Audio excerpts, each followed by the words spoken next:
आज मैं एक बार फिर से बात करूंगा लॉरेंस बिश्नोई की। भारत में उभरता हुआ एक नया बड़ा डॉन जिसे कानून की सलाखें भी रोक नहीं पा रही है। आज से लगभग 1 साल पहले जेल के अंदर से लॉरेंस ने 2 इंटरव्यू दिए थे और ये दोनों ही इंटरव्यू नेशनल टेलीविजन पर टेलीकास्ट भी हुआ था। वही इंटरव्यू जिसमें उसने सलमान खान को जान से मारने की धमकी से लेकर सिद्धू मूसेवाला के कत्ल की प्लानिंग तक की बात बेबाकी से कही थी। लेकिन बड़ा सवाल ये है कि जेल में रहते हुए आखिर लॉरेंस बिश्नोई ने ये इंटरव्यू दे कैसे दिया। एक नहीं 2 इंटरव्यू, और आखिर उसने ये इंटरव्यू दिया तो किस जेल से दिया, इस बात पर भी काफी बवाल मचा हुआ है कि आखिर ये पॉसिबल कैसे हो गया, सिस्टम में कहाँ चूक रह गई। लेकिन ये सब चीज कब हुआ, कैसे हुआ, इसके बारे में मैं आपको आज बताऊंगा। इसे सुनने के बाद आप एक चीज तो साफ तौर पर समझ जाएंगे कि हमारा सिस्टम ही अपडेट नहीं हो रहा है, इसलिए ये जो अपराधी हैं इन जैसे वो एक कदम आगे निकल जाते हैं। तो सबसे पहले लॉरेंस गैंग के उस कांड के बारे में बताऊंगा जिससे ये सब कुछ शुरू हुआ और आगे चलकर लॉरेंस का 2 इंटरव्यू भी हो गया और फिर कंफ्यूजन ही कंफ्यूजन हो गया कि आखिर ये इंटरव्यू हुआ तो हुआ कहाँ।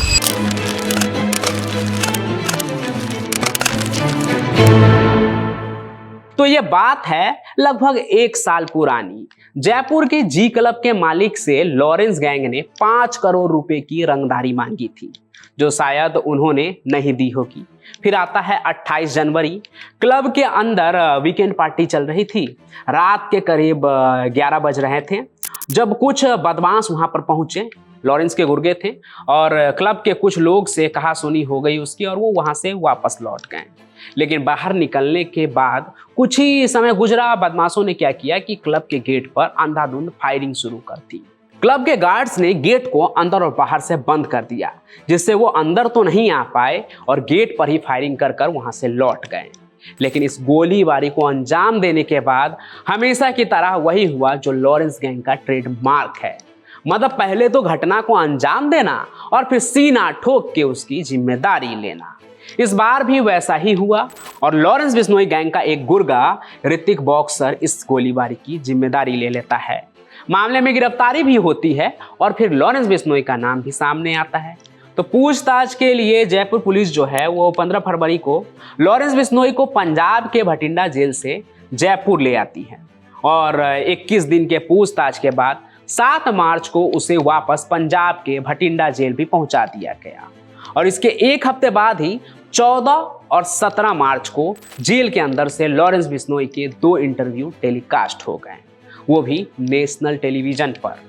अब ये कोई छोटी बात तो थी नहीं, जेल से एक अपराधी यूं ही इंटरव्यू दे दे, और वो भी कोई छोटा मोटा अपराधी नहीं, वो अपराधी जिसने सिद्धू मूसेवाले जैसे पंजाबी सिंगर की हत्या करवाई थी, वो गैंगस्टर जो सलमान खान को खुलेआम धमकी देता है। और इन दिनों तो आप देख ही रहे हैं सलमान खान को जिस तरह से टारगेट किया जा रहा है।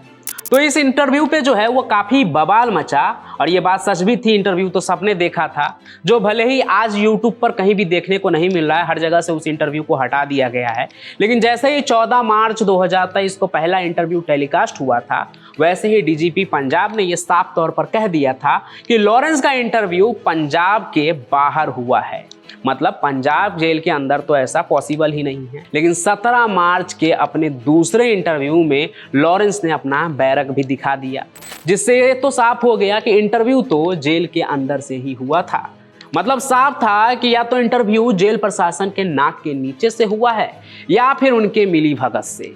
लेकिन जब ये बात उछली कि आखिर लॉरेंस ने ये कर कैसे लिया, तो पंजाब और राजस्थान दोनों ही जगह के जेल प्रशासन ने यही कहा कि ये पॉसिबल ही नहीं है, क्योंकि जेल के अंदर तो जैमर लगा होता है, दोनों ही जेल के अंदर जैमर लगा है। तो आखिर लॉरेंस ने इंटरव्यू कैसे दे दिया। अब देखिए, जेल में जैमर तो लगा होता है, लेकिन फिर भी ये जो अपराधी होते हैं बड़े बड़े, ये जेल के अंदर से मोबाइल कैसे चला लेते हैं, इसकी पूरी कहानी जो है लॉरेंस के बारे में भी मैंने अपने चैनल पर सुनाया है। आप उसे जाकर देख सकते हैं, लिंक में डिस्क्रिप्शन में दे दूंगा। आगे बढ़ते हैं इस कहानी पर। तो सवाल ये था कि आखिर ये इंटरव्यू हुआ कहाँ। अब फिलहाल इसका तो पता नहीं है, इस पर जांच भी चल रही है।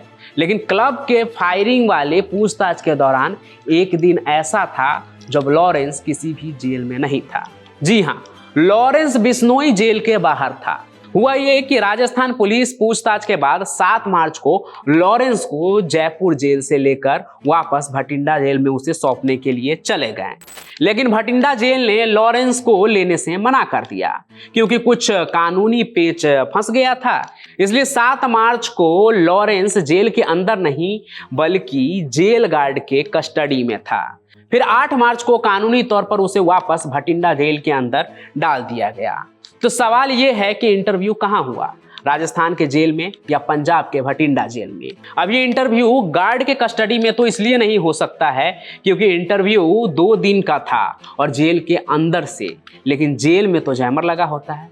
फिर लॉरेंस के मोबाइल में नेटवर्क कैसे आया? तो इसके पीछे की कहानी हमारे अनअपडेटेड सिस्टम की बदहाली की है, क्योंकि भारत के ज्यादातर जेलों में लगे जैमर पुराने टेक्नोलॉजी के हैं जो केवल 2G और 3G नेटवर्क को ही जाम कर सकते हैं। मतलब 4G और 5G टेक्नोलॉजी पर आधारित जो नेटवर्क होते हैं वो ये जैमर रोक ही नहीं सकते हैं, और टेक्नोलॉजी की इसी खामी का फायदा गैंगस्टर उठाते हैं।